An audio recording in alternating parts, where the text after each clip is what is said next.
کمرے میں رونے کی آوازیں تھیں۔ اس کا بھائی پتہ نہیں کن سوچوں میں گم تھا۔ اس نے عروج کی طرف دیکھ کر ایک وقت کے لیے اسے حیران کر دیا۔ اب اگر تمہاری آواز آئی تو عروج کے لہجے میں ڈر پیدا کر دیا۔ تھوڑی دیر پہلے ہمت کر کے وہ اپنا گناہ قبول کرنے آئی تھی۔ ایک غلطی نے آج بھائی اور اس کے والدین کے سامنے اس کو رسوا کر دیا تھا۔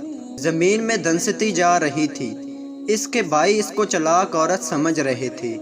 یہ وہ اپنی محبت میں اس قدر اندھی ہو گئی تھی کہ وہ اپنی معصومیت گنوا بیٹھی۔ قدموں کی آواز سن کر عروج نے اپنا سر اٹھایا تو نظر سامنے خالی بیڈ پر پڑی۔ اس کا بھائی جا چکا تھا، ساتھ وہ اپنی عزت بھی آج بھائی کی نظروں میں گنوا چکی تھی۔ وہ جانتی تھی اب اس کا بھائی اس کے تینوں چھوٹے بھائیوں سے کرے گا۔ شہزاد احمد اس کی پہلی محبت ہے، جس سے اس کی ملاقات یونیورسٹی میں ہوئی تھی اور پہل ہمیشہ شہزاد کی طرف سے ہوئی تھی۔ ان کی دوستی کب محبت میں بدلی عروج کو احساس تک نہ ہوا۔ جس دن شہزاد دکھائی نہ دیتا اس کا پورا دن خراب گزرتا، اس کے بغیر بے چینی ہو جاتی۔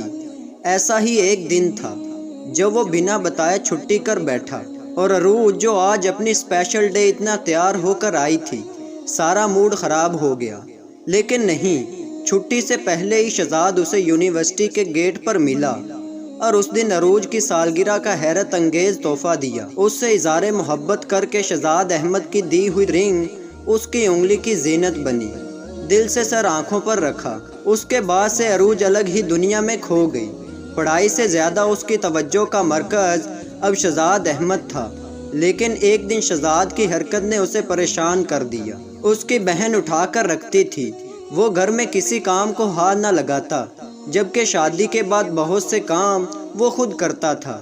کبھی اس نے عروج کو کام کی وجہ سے کبھی زور نہیں دیا تھا اور نہ ہی کسی بات پر ڈانٹا تھا، بلکہ اس کے بنائے ہوئے کھانے کی تعریف کرتا، اسے باہر گھمانے لے جاتا، اس کی ضرورت کا خیال رکھتا، ایک شوہر اور باپ کے سارے فرض نبھاتا۔ ایک بات عروج نے محسوس کی تھی، اس کے بھائیوں اور ماں باپ کی ضد کرتا تھا، لیکن وہ ایسا کیوں کرتا تھا وہ نہیں جانتی تھی۔ لیکن آج وہ خوش ہے۔